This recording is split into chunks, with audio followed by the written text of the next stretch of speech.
define es la garantía de derechos y de ahí cómo esto se asocia con el tema de la economía un poco procesal, por así decirlo. Muchas gracias, señora Luz. Sí, efectivamente, ayer abordamos el ítem que corresponde a nuestro tema relacionado con principios del derecho administrativo.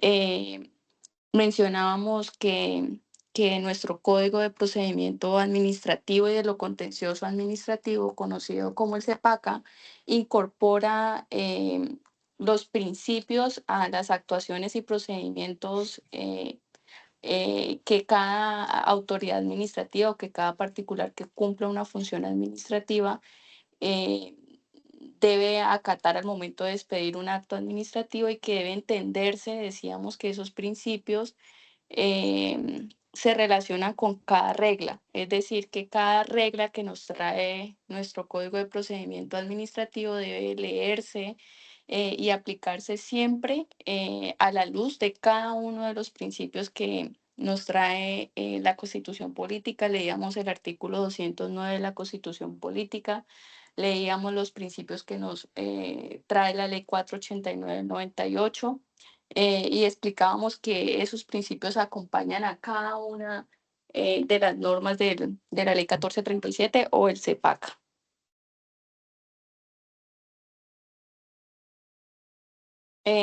Mencionamos también el principio de legalidad y reiteramos que si bien ese principio de legalidad no está expresamente enunciado en el catálogo de principios que nos trae el artículo tercero de la ley 1437 o el CEPACA, sí ese principio de legalidad se desprende de lo que está establecido en el artículo primero. Realizamos una lectura de ese artículo primero del CEPACA y mencionábamos que ese artículo primero lo que básicamente establece es que las normas de la parte primera del código tienen como finalidad la protección de los derechos y libertades de las personas, la primacía de los intereses generales, la sujeción de las autoridades a la Constitución y demás preceptos del ordenamiento jurídico, el cumplimiento de los fines estatales, el funcionamiento eficiente y democrático de la administración y la observancia de los deberes del Estado y los particulares. Todo este enunciado del artículo primero decíamos que está inmerso el principio de legalidad. Hablábamos también de las herramientas que le permiten a la administración pública, que le permiten a una alcaldía, que le permiten a una entidad que ejerce funciones administrativas o a un particular que ejerce funciones administrativas y que dicta actos administrativos, aplicar esos principios de la Constitución que protegen derechos fundamentales y nos preguntábamos que si existen herramientas y la respuesta es sí. En el mismo código encontramos un artículo que nos da un ejemplo acerca de las herramientas que tiene la administración pública y uno de ellos mencionábamos que era el artículo 20, que se relaciona con la atención prioritaria de peticiones y que ese artículo nos señalaba que las autoridades administrativas, las entidades públicas, pues deben dar atención prioritaria a peticiones cuando el destinatario de la solicitud eh, eh, realice una petición de reconocimiento de un derecho fundamental para evitar un perjuicio irremediable a ese peticionario. Mencionábamos que también ese artículo 20 establece que para que proceda esa atención prioritaria de peticiones, pues quien realiza la solicitud debe probar sumariamente la titularidad del derecho. Más adelante vamos a ver o vamos a desarrollar este tema con más profundidad y el riesgo de ese perjuicio invocado. Hablábamos también y mencionábamos que el inciso segundo de ese artículo 20 también establece que por razones de salud, por razones de seguridad personal, cuando esté en peligro inminente la vida o la integridad del destinatario o del peticionario, de la medida solicitada, pues que la autoridad administrativa está facultada y para adoptar de inmediato las medidas de urgencia, así lo denomina nuestro Código de Procedimiento Administrativo, eh, que es similar a una medida cautelar en materia judicial, que esa medida se dicta y que es necesaria, pues ¿para qué? Pues para evitar el peligro sin perjuicio del trámite que deba darse a la petición. Aquí en este ítem también mencionamos el artículo octavo que se relaciona con el artículo 20, el artículo que establece el artículo octavo de la ley antitrámites que establece la prohibición de exigir documentos que reposan en la entidad. Hablábamos aquí del artículo 90. Y mencionábamos que se prohíbe exigir, se prohíbe que una entidad pública exija como un requisito previo para obtener una decisión administrativa o para dictar un acto administrativo la interposición de una acción de tutela o la interposición de cualquier acción judicial. Eh, Se prohíbe que esa entidad exija al peticionario una presentación de una copia de una sentencia que ordene el reconocimiento de un derecho. No, gracias a este artículo 20, la entidad lo puede hacer, por así decirlo, de oficio. Aquí es importante para entender este tema. Les voy a traer un ejemplo y es piensen en un paciente que llega con una apendicitis eh, simple, que no ofrece una mayor dificultad, que requiere una intervención quirúrgica, pues normalmente en la mayoría de casos, pues se recupera su salud y no hay ningún problema. Pero en este caso la cirugía, pues la realiza una cirujana y en la intervención quirúrgica se distrae con su compañero de trabajo y se despista y piensen en que las tijeras que utiliza para realizar estas cirugías se dejan en el estómago del paciente y este no se da cuenta y tiempo después em, se da cuenta por un escáner que le realizan en un aeropuerto e inmediatamente se da cuenta y pues acude a su médico de confianza, quien lo atiende y le dice que si no le sacan esas tijeras, pues se puede morir. O sea, es decir, que necesita una intervención inmediata para recuperar su condición de salud. Eh, entonces, ¿cuál es el procedimiento que debe realizar en nuestro caso, el destinatario de esta decisión, por así denominarlo? Anteriormente, con el Código del 84, que era nuestro anterior Código de Procedimiento Administrativo, piensen en qué medidas cautelares o en qué medidas de urgencia se podían decretar en este caso, aunque fíjense aquí la importancia del derecho fundamental está en riesgo en este ejemplo, el derecho a la vida, el derecho a la salud del peticionario. eh, ¿Qué podía hacer esa persona anteriormente, antes de la ley 1437 del 2011 o antes del anterior Código de Procedimiento Administrativo y lo contencioso administrativo? Pues para forzar a ese centro médico para que le saquen esas tijeras del estómago, pues tenía que interponer una tutela y llegar con la sentencia de tutela al hospital y hacerla cumplir.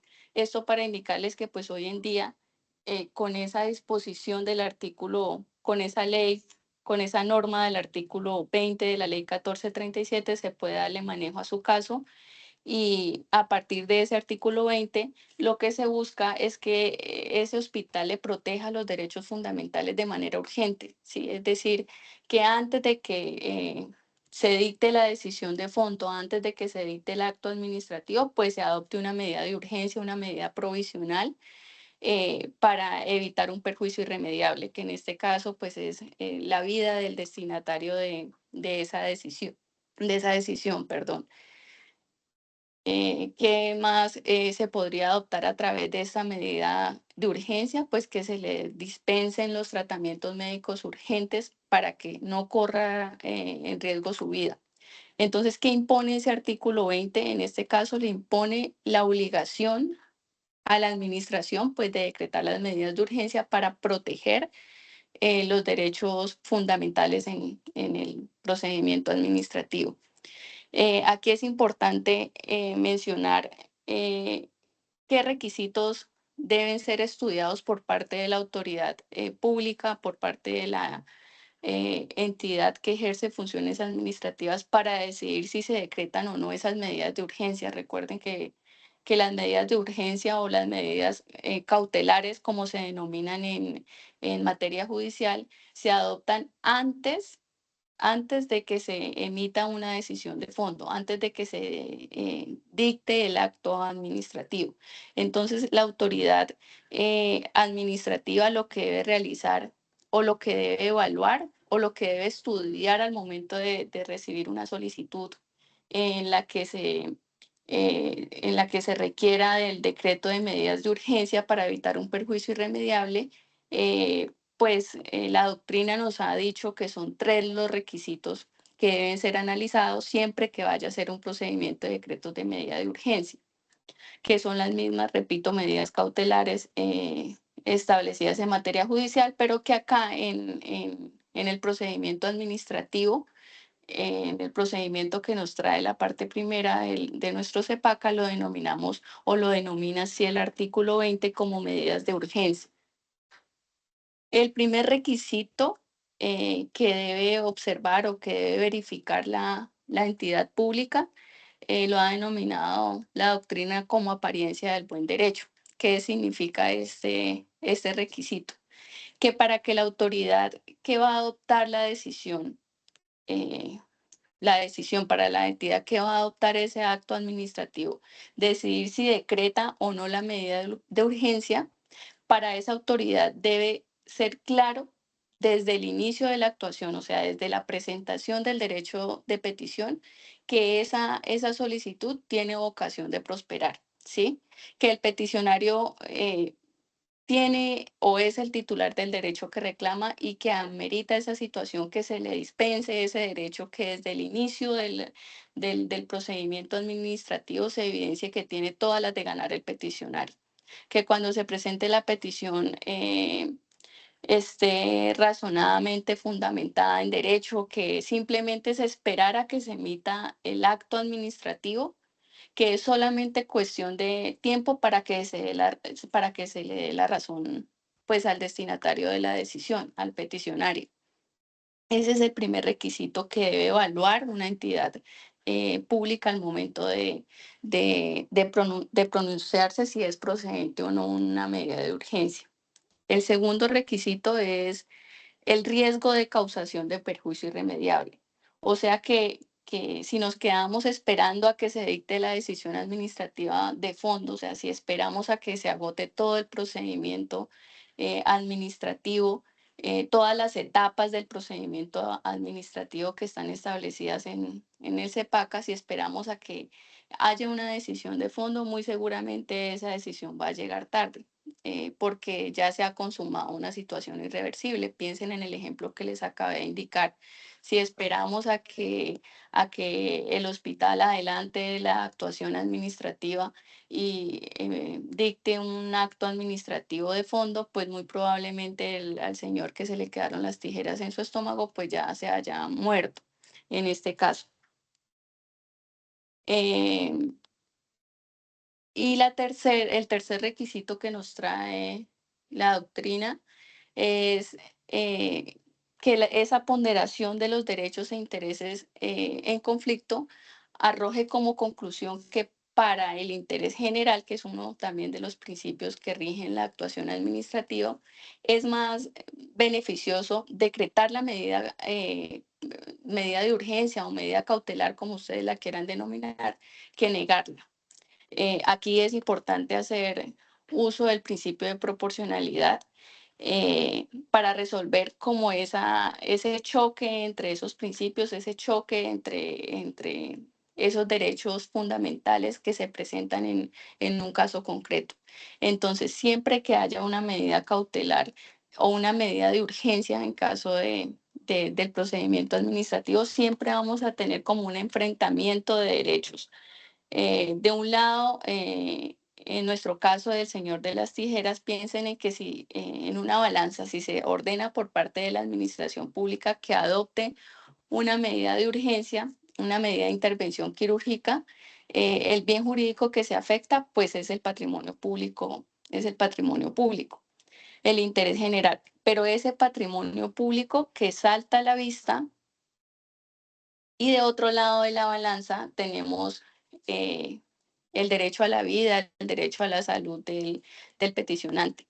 Entonces se pone en esa balanza, en nuestro caso, el derecho a la salud, el derecho a la vida del peticionario y se pone al otro lado de la balanza el patrimonio público, en este caso de la entidad. Y entonces, en este caso, ¿qué hace la administración pública? Es pregúntese, administración, ¿qué principio o qué derecho pesa más, si el patrimonio público o, o, o el derecho a la vida y el derecho a la salud del peticionario? Pues sin más, sin realizar un análisis exhaustivo, sin aplicar esos test de proporcionalidad que nos establece la doctrina, pues salta a la vista que en este caso lo que debe primar es el derecho a la vida y el derecho a la salud e integridad del peticionario.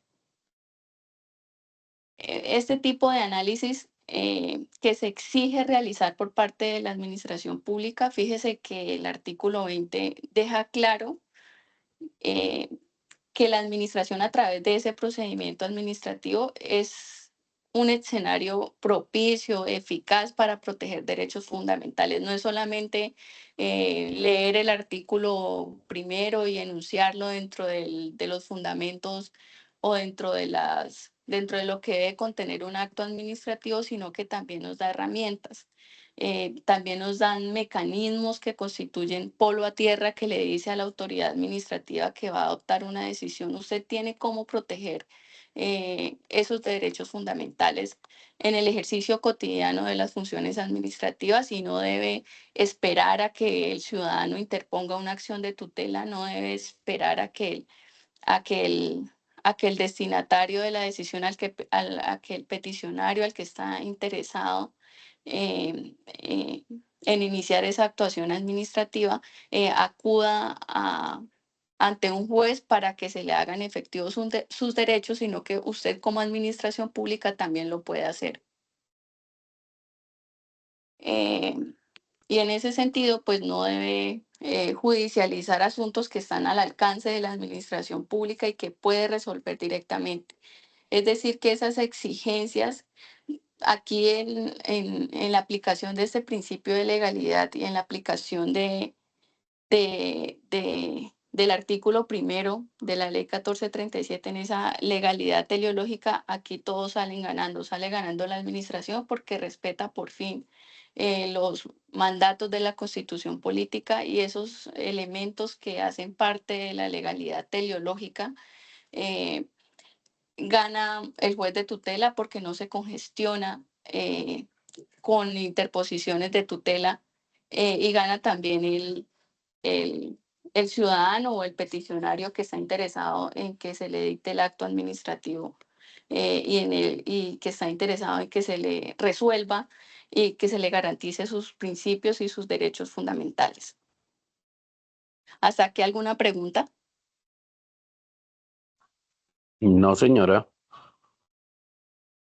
Vale. Este artículo 20 Perdón, de la yo ley sí tengo 14. una pregunta, qué Sí, pena. señora. O sea que para el caso que nos están ilustrando, basta con que en este caso el paciente se presente ante la entidad donde le hicieron el tratamiento, el procedimiento quirúrgico y manifieste pues que necesita que le resarzan esa situación o cuál es el procedimiento. Es que ahí sí, pues como no soy abogada, no tengo esa Sí, claridad. claro. Eso por un lado. Y Sí, por otro entiendo. lado, Ujú. em, se adelanta esto, pero igual la persona puede iniciar la respectiva demanda por los daños que le hayan causado. Sí, exactamente. ¿Qué es lo que nos dice el artículo 20? Que el peticionario lo puede realizar. ¿sí? En el caso de la primera pregunta lo puede hacer ante la entidad, pues que le causó ese daño, por así decirlo, para que se le decrete esa medida de urgencia. Es un ejemplo ilustrativo, ¿sí? Y ante la segunda pregunta, pues obviamente que el afectado pues tendrá, si se le causó algún tipo de perjuicios, pues sí tendrá que demandar ante el juez administrativo, ante el juez de lo contencioso administrativo. En este escenario del artículo 20 es solamente para que se le garantice su derecho fundamental a la salud, para que se le garantice su derecho fundamental a la vida y para evitar un perjuicio irremediable. ¿Sí? Ya una vez abordado o resuelto este procedimiento, pues ya si se le causó perjuicio, si se le causó un daño al destinatario o al peticionario, pues ya tendrá que acudir ante el juez administrativo en este caso. Gracias. Bueno, señora.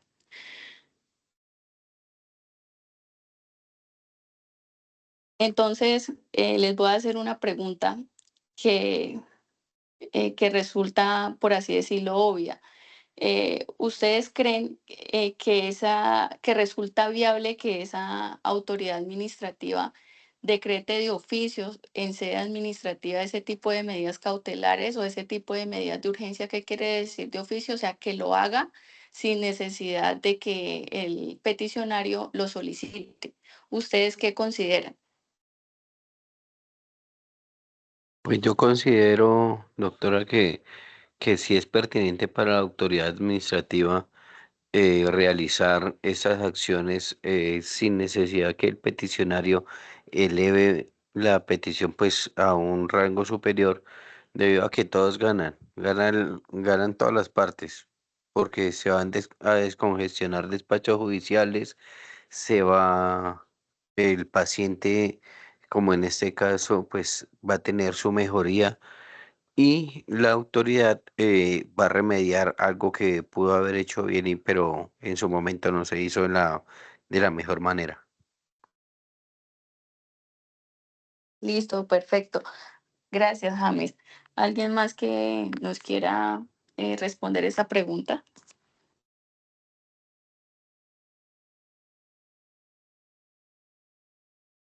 Estoy de acuerdo con el compañero. Bueno, muchas gracias. Sí, efectivamente, como nos lo indica nuestro compañero James, eh, eh, yo, a mi criterio, yo también considero que resulta viable que ese tipo de medidas de urgencia se decreten de oficio, o sea, es decir, se decreten sin necesidad de que el peticionario lo solicite. No veo por qué no. Es más, desde el tenor, si ustedes revisan la norma, desde su tenor literal, o sea, de lo que está expresamente establecido en esa norma que está redactada, permite entender que ese decreto de esa medida de urgencia permite que sea a petición de la persona, ¿sí?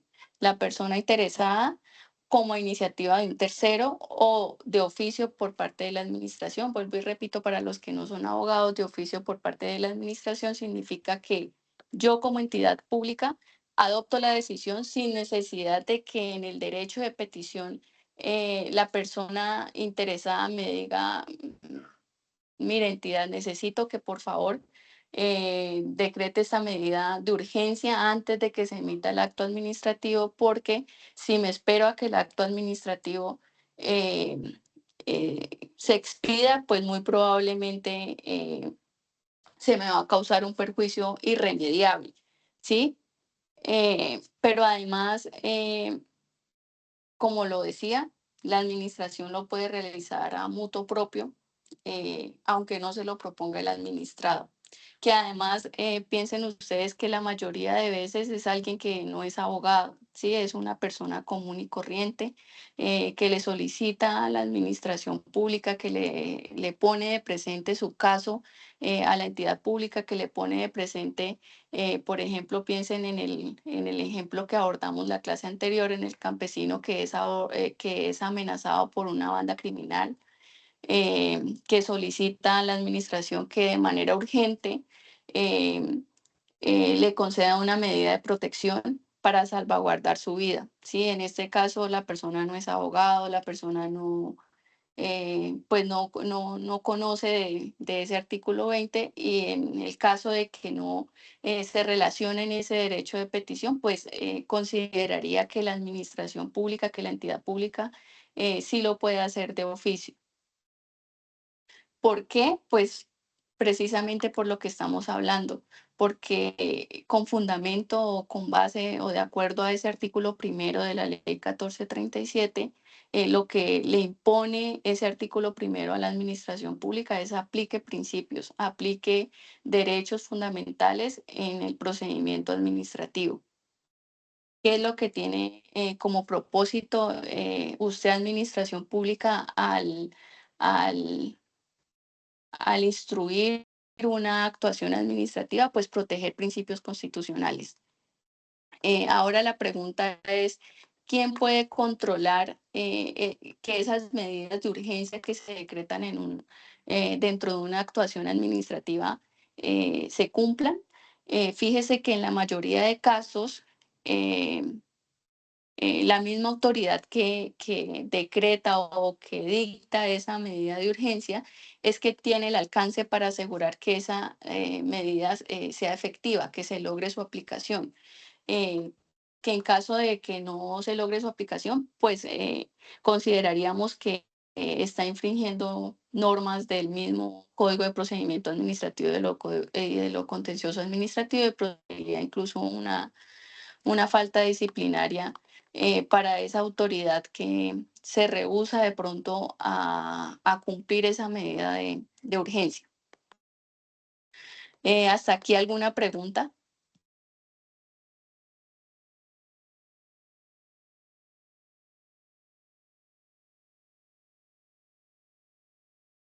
No, señora.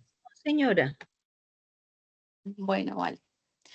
Bueno, aquí, bueno, terminado ese análisis del artículo 20 de la ley 1437 del CEPACA, es importante eh, mencionar otro ítem dentro de este gran tema que corresponde con los principios del derecho administrativo y es preguntar o realizarnos la cuestión de qué relación existe entre dos figuras que se piensan que son sinónimos o que tienen una relación estrecha, que son el principio de legalidad, que es del que estamos hablando, y la presunción de legalidad de un acto administrativo.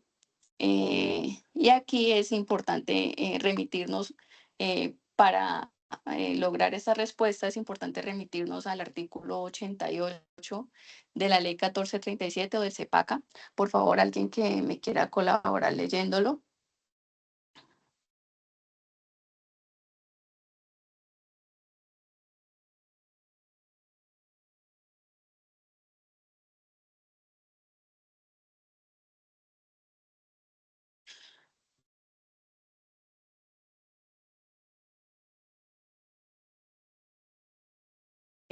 Gerardo, si por favor me puedes colaborar leyendo ese artículo 88 de la ley 1437 del 2011 o cualquier otro compañero que tenga a la mano la ley.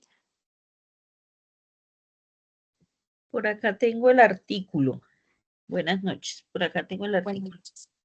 Gracias. Artículo 88. Presunción de legalidad del acto administrativo. Los actos administrativos se presumen legales mientras no haya sido anulado por la jurisdicción de lo contencioso administrativo.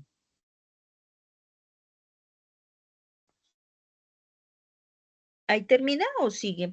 Porque busqué fue el artículo, no tengo la norma en la mano. Hola, buenas noches. Ahí sigue el artículo. Ahí sigue. Ahí sigue. Artículo Por favor. 88. Presunción de legalidad del acto administrativo. Los actos administrativos se presumen legales mientras no hayan sido anulados por la jurisdicción de lo contencioso administrativo. Cuando fueren suspendidos, no podrán ejecutarse hasta tanto se resuelva definitivamente sobre su legalidad o se levante dicha medida cautelar. Bueno, Este artículo es importante porque nos menciona la presunción de legalidad del acto administrativo. Este artículo nos dice con claridad que todo acto administrativo se presume legal, ¿sí? Se presume legal mientras no haya sido anulada por un juez administrativo. Mientras que un juez no diga lo contrario en una sentencia o dictando una medida cautelar dentro del proceso judicial, ese acto administrativo que expide una autoridad administrativa, pues se presuma legal. Ese acto administrativo mediante el cual se ordena la demolición de una casa por infringir o por incurrir en comportamientos contrarios a la integridad urbanística, ese acto administrativo se presume legal. No necesita un pronunciamiento de un juez, no necesita una sentencia, sino que simplemente se presume legal y produce todos sus efectos. Entonces, la pregunta es, ¿a partir de qué momento queda un acto administrativo acompañado de esa presunción de legalidad? Y es que aquí es importante mencionar que esa presunción de legalidad de un acto administrativo es un requisito o es un presupuesto de eficacia de la administración. Y es que vamos a desarrollar este concepto para que me lo entiendan de una mejor manera. Y es que gracias a que nuestras leyes, a que nuestro ordenamiento jurídico colombiano entiende que ese acto administrativo es una decisión respetuosa, es una presunción que sí admite prueba en contrario. Es una presunción que le permite al juez estudiar esa validez de ese acto administrativo, realizar ese estudio de ese acto administrativo, y aquí juega el principio de legalidad.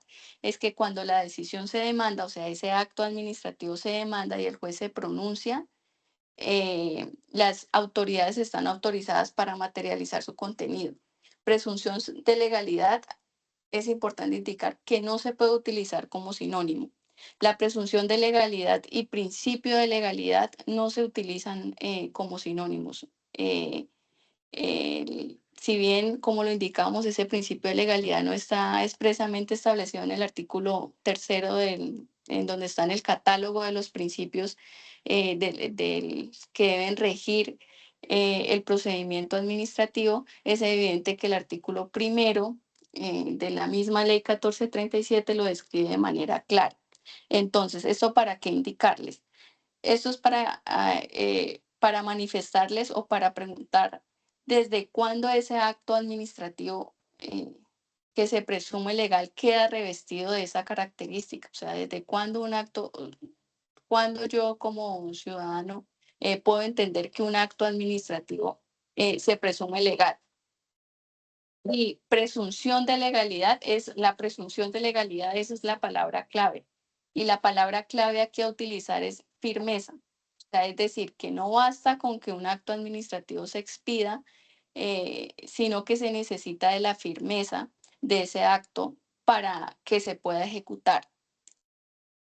¿Cómo se adquiere esa firmeza de un acto administrativo? Eh, en un acto administrativo de carácter general, esa firmeza del acto administrativo se consigue con su publicación. O sea, es decir, que piensen en los decretos que se expidieron en la pandemia, un decreto mediante el cual se establece el pico y placa. Es un acto administrativo de carácter general, pero si el alcalde municipal solamente lo expide y lo deja ahí en el escritorio, pues no adquiere firmeza ese acto administrativo. Para que adquiera firmeza ese acto administrativo, para que pueda ser oponible a los ciudadanos, a cualquier administrado, pues ese acto administrativo debe publicarse en la página web de la alcaldía. ¿Sí? Eso en cuanto a actos administrativos de carácter general. Porque si yo como autoridad pública, si yo como alcaldía, como alcalde municipal, no publico ese acto administrativo, pues yo después no puedo eh, decirle al personal uniformado de la policía, impóngale esta medida correctiva a este ciudadano porque no está haciendo, porque está incurriendo en un comportamiento contrario a la convivencia, porque está incurriendo en una prohibición porque está desobedeciendo lo que yo dije en este decreto, no lo puede hacer si no lo ha publicado en la página web de la alcaldía, porque a eso hace referencia la firmeza de un acto administrativo. Hay que publicarlos cuando se trata de un acto administrativo general y es lo que nos ordena el artículo 65 del CEPACA, que por favor, para mayor entendimiento, les pido el favor que alguien me colabore con su lectura. Artículo, doctora. 65 del CEPACA.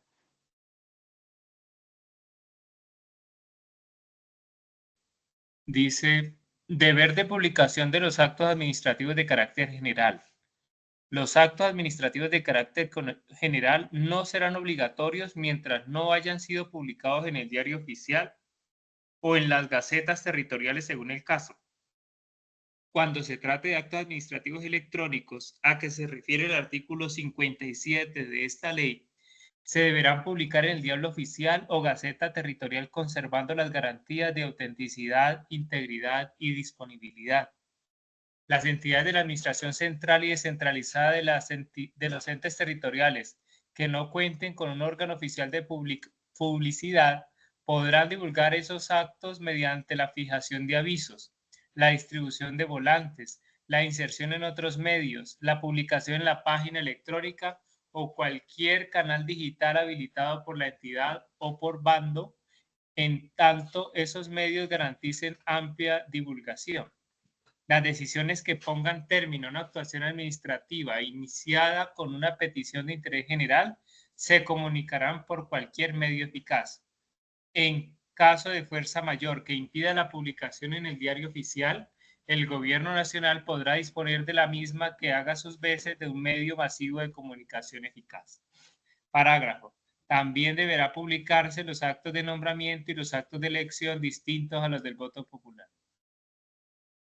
Entonces aquí la pregunta es, y cualquier participante me puede dar la respuesta con base en lo que ya explicamos, ¿desde cuándo un acto administrativo de carácter general se encuentra listo para producir sus efectos y por tanto está acompañado de esa presunción de legalidad? Desde el momento en que se publica. Exactamente, es decir, que como ya lo hemos reiterado, no basta con expedir ese acto administrativo, sino que se requiere de la publicación en la página web para que adquiera firmeza y para que pueda producir efectos jurídicos. Bueno, eso en cuanto a los actos administrativos de carácter general. En cuanto a los actos administrativos de carácter particular, que es, recuerden, como ya lo hemos reiterado en varias ocasiones, que se trata de decisiones que afectan a determinada persona o a un número determinado de personas que se puedan identificar. Si se trata de este tipo de actos administrativos, para que adquieran firmeza, o sea, para que puedan producir efectos y para que adquieran esa presunción de legalidad, tiene que darse al menos uno de los supuestos que están incluidos en el artículo 87 de la ley 1437 y que a continuación los vamos a analizar uno a uno porque sí es importante en este ítem analizarlos, y bien más adelante en nuestro tema de acto administrativo lo vamos a desarrollar con más profundidad para resolver esa inquietud relacionada a que si presunción de legalidad es lo mismo que principio de legalidad, pues es importante abordar estos supuestos que trae el artículo 87 de la ley 1437. Aquí, por favor, pues le pido el favor nuevamente de, de que de que Gerardo me colabore leyendo ese artículo 87, el numeral 1. Doctora, antes de buscar el artículo, quería hacerle una consulta. Es Sí, que me señor. surge una duda y es que en una entidad territorial que yo conocí, allá tenían una prima técnica que se había adoptado mediante acuerdo municipal, pero después el Consejo de Estado expresó de manera general por allá en una sentencia que ese tipo de primas técnicas eran, que no eran, ¿cómo se dice? Bueno, que eran inconstitucionales, porque lo único que tiene facultades para crear prestaciones es el gobierno nacional. Entonces, decía que, que eran inconstitucionales, así se planteó. Pero revisando ese mismo caso en otras entidades territoriales, descubría que habían, o bueno, que los abogados planteaban dos alternativas. Una, por ejemplo, era que el alcalde de ese municipio expidiera un decreto diciendo que inaplicaba el acuerdo por inconstitucional, a pesar de que el acuerdo no es que se pasara a sanción, sino que ya venía rigiendo desde hace muchos años y ya se venía pagando desde hacía muchos años a los empleados. Y otra alternativa que planteaban era que el deber ser era que ese acto administrativo, ese acuerdo municipal, debía ser demandado por la vía de lo contencioso administrativo. ¿Cuál es su opinión ahí? ¿Cuál es la ruta más adecuada en un caso como este? Bueno, y antes de que me responda, ¿me recuerda por favor el artículo? ¿Y de qué ley? El artículo 87 de la ley 1437 Ok, del 2011. En mi criterio, yo sería la abogada que dijera eh, que es mejor que el alcalde municipal, bueno, que se expidiera un decreto en el cual se declare que esa prima técnica pues es inconstitucional y cuál es el fundamento, el fundamento jurídico a aplicar, pues que precisamente el Consejo de Estado ya se pronunció, ¿sí? Y a continuación en lo que tiene que ver con la firmeza de los actos administrativos de contenido particular, hay un supuesto que es el que vamos a revisar y es, permítame, ya lo leemos.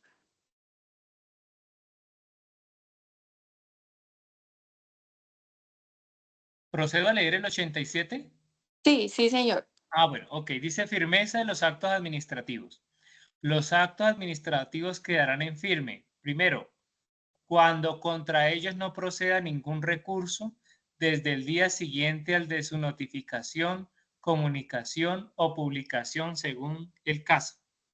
Segundo, desde el día siguiente de su publicación, comunicación o notificación de las decisiones sobre los recursos interpuestos. Perdón, Gerardo, perdón. Señora, Previamente a abordar ese artículo 85, la respuesta a su pregunta pues está en el artículo 91 de la misma ley 1437. Que establece la pérdida de ejecutoriedad de un acto administrativo y establece claramente que, salvo norma expresa en contrario, los actos administrativos en firme serán obligatorios mientras no hayan sido anulados por la jurisdicción de lo contencioso administrativo, perderán obligatoriedad y por lo tanto no podrán ser ejecutados en los siguientes casos.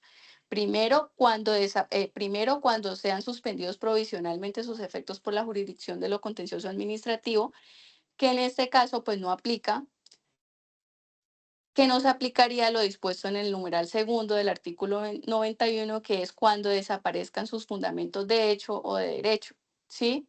En este caso, pues es evidente que el Consejo de Estado pues ya realizó el análisis de ese acuerdo municipal que, si bien se realizó en otro escenario, pues está diciendo que esos fundamentos de derecho que aplican en ese acto administrativo pues no son válidos, ¿sí? Entonces, la opción correcta a mi criterio es expedir un acto administrativo, un decreto declarando o diciendo que no declarándolo inconstitucional, pues porque esa no es la función del alcalde municipal, sino expidiendo ese acto administrativo diciendo que no va a aplicar esa prima técnica porque esos fundamentos de derecho, pues según el Consejo de Estado, no son los idóneos. No sé si me hice entender. perfecto, doctora. Muchísimas gracias por su aclaración. Vale. Bueno, entonces ahora sí miremos los eventos del artículo 87, que es el que pero leámoslo solamente el primer numeral para ir Ah, explicándolo. ok. Muy bien. Primer numeral, entonces, los actos administrativos quedan en firme cuando, primero, cuando contra ellos no procede ningún recurso desde el día siguiente al de su notificación, comunicación o publicación, según sea el caso. Listo, aquí lo que nos está diciendo este numeral primero es que un acto administrativo de contenido individual adquiere firmeza cuando no procede recurso alguno. Solo en ese caso basta que la decisión se expida y se notifica para que se entienda para que se entienda ejecutoriada. Piensen en un procedimiento administrativo sancionatorio en donde se dicta un acto administrativo de demoler un inmueble por contrariar normas urbanísticas. Supongamos que este acto administrativo contra este acto administrativo no procede ningún recurso, entonces lo que nos está diciendo ese numeral 1 es que ese acto administrativo adquiere firmeza, pues porque contra ese acto administrativo no procede ningún recurso. ¿Y cuándo adquiere firmeza? Desde el día siguiente a su notificación. Es decir, yo como destinatario de esa decisión me acerco a la autoridad administrativa, me notifico de esa decisión y si contra esa decisión no procede ningún recurso, pues a partir del día siguiente, del día en que yo me notifique, adquiere firmeza ese acto administrativo y está listo para producir sus efectos jurídicos. Leamos, por favor, el artículo segundo. El El numeral numeral segundo segundo, dice, perdón. sí, señora, desde el día siguiente a la publicación, comunicación o notificación de la decisión sobre los recursos interpuestos. Aquí piensen en el mismo acto administrativo que ordena demoler un inmueble, pero piensen en el escenario que contra este acto administrativo procede el recurso de, de- de reposición y en subsidio del de apelación. Entonces, ¿cuándo adquiere firmeza ese acto administrativo? ¿Cuándo está listo para producir sus efectos? Pues desde el día siguiente al de la notificación de la decisión sobre los recursos interpuestos, ¿sí? O sea, el ciudadano interpone sus recursos respectivos, la entidad pública, la entidad administrativa resuelve esos recursos y le notifica lo resuelto en esos recursos. Entonces, a partir del día siguiente, la notificación de la decisión sobre esos recursos es que adquiere firmeza el acto administrativo. Eh, Tercero, el numeral tercero, por favor, Gerardo. Desde el día siguiente al del vencimiento del término para interponer los recursos, si estos no fueron interpuestos, o se hubiere renunciado expresamente a ellos. Listo, pues aquí piensen en el mismo caso del acto administrativo en el que se ordena demoler el inmueble. Piensen en que se le otorga un término para interponer el recurso. Más adelante vamos a mencionar cuáles son los términos que tiene el ciudadano para interponer esos recursos y que se encuentran enunciados en la misma norma de la ley 1437. Y si dentro de esos términos el ciudadano no interpone el recurso, o tenemos el caso de que el ciudadano necesita que la decisión se ejecute inmediatamente. Piensen en una solicitud de devolución de impuestos municipales. Yo como beneficiario de esa solicitud, de ese acto administrativo, le digo a la alcaldía municipal en el mismo día que me estoy notificando de esa decisión, por favor, renuncio a la interposición de recursos. Entonces, ¿cuándo adquiere firmeza en este caso? Pues desde el día siguiente al vencimiento, eh, perdón, desde el día siguiente a la renuncia de los recursos por parte del peticionario. El cuarto, El cuarto dice, desde el día siguiente al de la notificación de la aceptación del desistimiento de los recursos. listo. Acá es similar a lo que mencionábamos anteriormente y es cuando adquiere firmeza o cuando se presume legal ese acto administrativo de contenido particular, pues desde el día siguiente al de notificación de la aceptación por parte de la autoridad administrativa del desistimiento de los recursos. Y el último que nos lo trae el numeral quinto de ese artículo, y es desde el día siguiente al de la protocolización a la que alude el artículo 85 para el silencio administrativo positivo. Esto no lo vamos a abordar en este subtema, porque para eso lo vamos a desarrollar con mayor profundidad en otro de los temas de nuestro curso, que es acto administrativo, que vamos a abordar todo lo relacionado con silencio administrativo positivo. Bueno, hasta aquí alguna pregunta.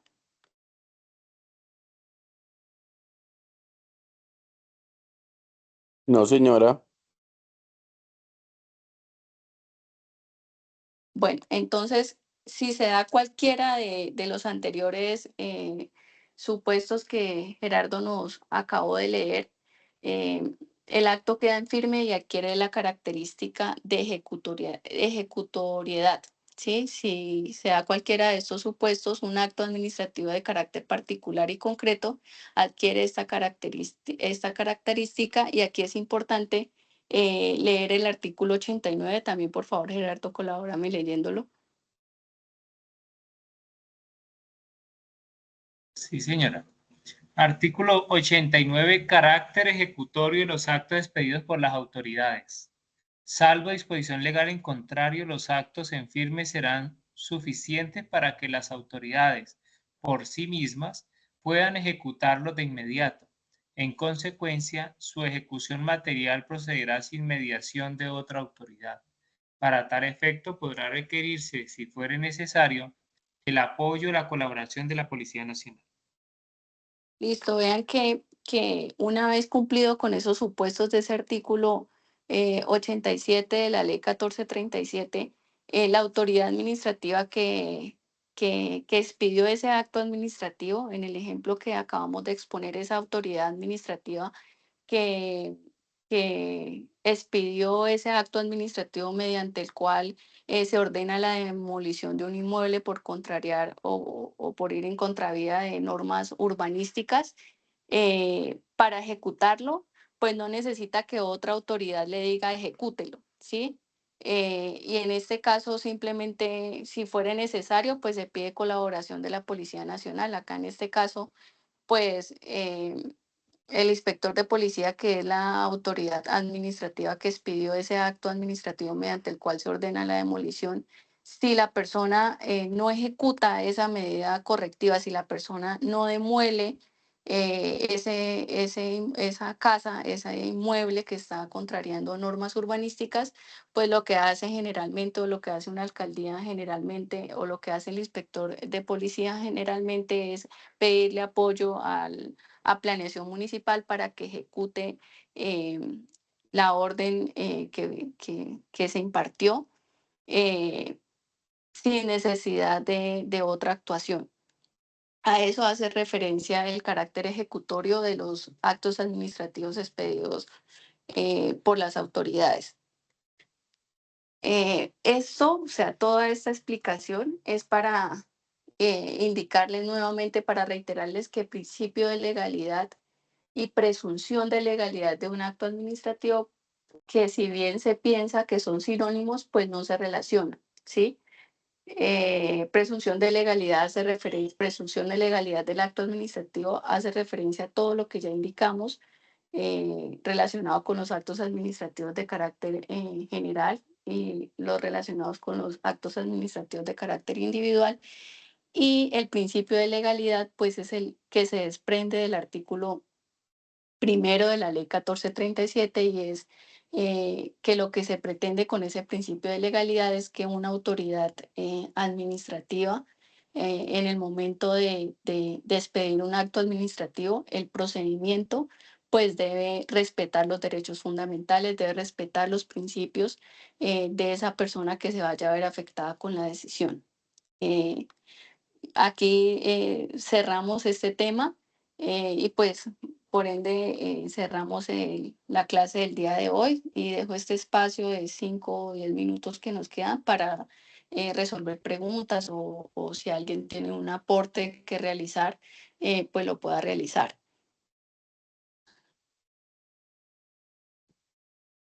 Eso, doctora, ¿será que nos puede dar otro ejemplo de la diferencia de presunción de legalidad y el principio de legalidad para entender mejor y tener más claridad?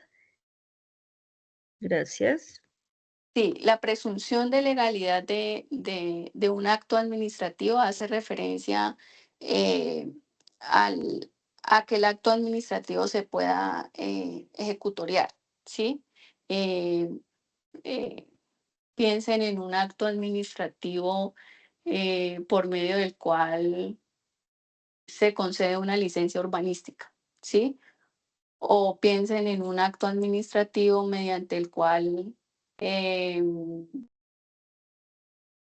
impone una multa porque una persona está contrariando normas de convivencia. ¿Sí? Cuando adquiere esa presunción de legalidad, pues para eso mencionábamos lo dispuesto en el artículo 85 del CEPACA y es todo lo que ya mencionamos, ¿sí? Cuando en este caso concreto, si contra ese acto administrativo mediante el cual se interpone una multa por incurrir en un comportamiento contrario a la convivencia, pues si contra esa decisión no procede recurso alguno, pues ahí adquiere presunción de legalidad ese acto administrativo, ¿sí? Y principio de legalidad hace referencia a que una autoridad administrativa en un procedimiento administrativo, en este mismo caso, ¿sí? En el caso del acto administrativo mediante el cual se impone una multa, el procedimiento que debe seguir esa autoridad administrativa, esa autoridad policial, en ese procedimiento debe respetar los derechos fundamentales o los principios que rigen una actuación administrativa. No sé si con ese ejemplo fui más clara.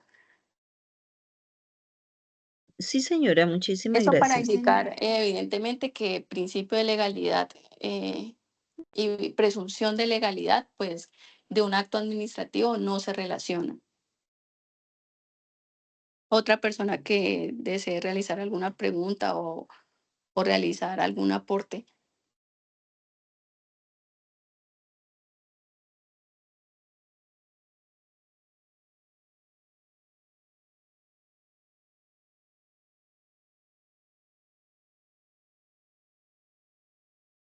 Bueno, entonces, Gerardo, no sé si usted quiera decir algo y si no, pues daríamos por terminada la clase y nos vemos mañana a la misma hora. Listo, doctora, muchísimas gracias. Les recuerdo que al correo electrónico que registraron al momento de su inscripción y también al grupo de WhatsApp le vamos a enviar la grabación de esta sesión para que puedan repetirla, para que puedan, pues ya de manera un poco más tranquila, ir abordando los temas que se desarrollaron en la noche de hoy. Muchísimas gracias y que tengan una feliz noche. Para quienes no han diligenciado el registro de asistencia, lo voy a enviar al chat. Vale, Gracias. muchas gracias, hasta luego. Feliz noche. Gracias, feliz noche. Feliz noche.